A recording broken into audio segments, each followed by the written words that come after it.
മറ്റേ പ്രലോഭിച്ച കാര്യം പറയട്ടെ. പ്രലോഭിച്ചത് ഇതിൽ പറയാലോ, നിഖില കുറെ കല്യാണം കഴിക്കുന്നതാണ്. അപ്പൊ ഞങ്ങള് ലാലയോട് പറഞ്ഞു, ഇതൊക്കെ പറയും, സ്ക്രിപ്റ്റ് ഞങ്ങൾ വായിച്ചു, നീയാണ് യഥാർത്ഥ ഭർത്താവ്. ഇത് കഴിഞ്ഞിട്ട് അടുത്ത ഷെഡ്യൂളിലാണ് ഷൂട്ട്. അപ്പൊ ഒരു പാട്ടുണ്ട് നിങ്ങൾ തമ്മിൽ, ലാലാ, ഞങ്ങൾ പാട്ടൊക്കെ എഴുതി, ലാലാ ലാലാ നിഖില ലാലാ ലാലാ നിഖില ലാലാ. കാണാൻ പറ്റുന്നു, അതാ പറയണേ. വിശ്വസിച്ചു. എത്ര സ്വപ്ന കേട്ടതറിയാവോ? ലാസ്റ്റ് അത് അറിഞ്ഞപ്പോ എന്തായിരുന്നു എക്സ്പ്രഷൻ?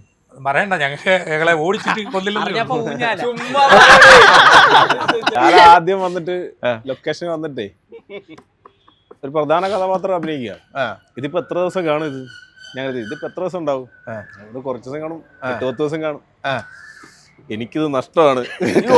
എനിക്ക് ഡെയിലി എല്ലാ ദിവസവും പ്രൊമോഷൻ ചെയ്ത പ്രൊമോഷൻ, ഇനാഗ്രേഷൻ, ഇതെല്ലാം ഇതൊക്കെ പറയുമ്പോൾ മലപ്പുറത്ത് സോഷ്യൽ മീഡിയ താരമാണ്.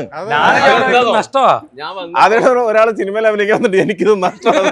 ലൊക്കേഷൻ നോക്കിട്ട് നമ്മളെ ഏറ്റവും വലിയ സ്വപ്നമായിരുന്നു സിനിമ.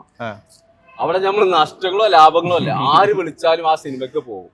എന്നാലും ചെറിയ നഷ്ടമുണ്ട്. ഏറ്റവും വലിയ ഫിനാൻഷ്യൽ നഷ്ടമുണ്ട്. ഏറ്റവും വലിയ സ്വപ്നമാണ് സിനിമ എന്നുള്ളത്. അതിൽ ഫസ്റ്റ് ചാൻസ് തന്നത് പെണ്ണ് കേസിനാണ്. അതിനൊരു ബിഗ് സല്യൂട്ട്. പെണ്ണ് കേസ് ഡയറക്ടർ ഫെബിനാണല്ലോ. പെണ്ണ് കേസാണ് ഫസ്റ്റ്. ഓക്കെ.